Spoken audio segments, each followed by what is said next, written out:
see if you can get one on my cell phone. Alright, wait.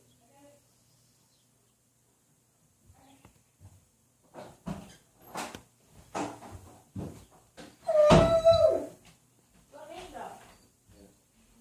Keep this sideways.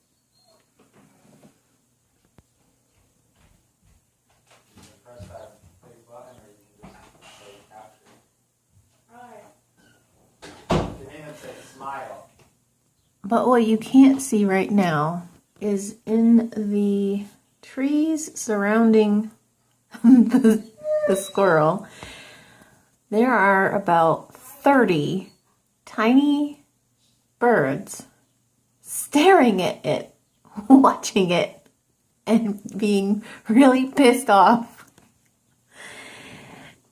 And a moment ago, they were all out lining the roof of the shed. Oh!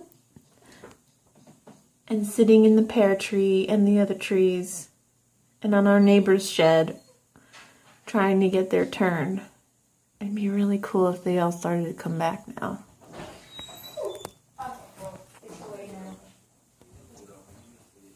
If they come back, I'll record again.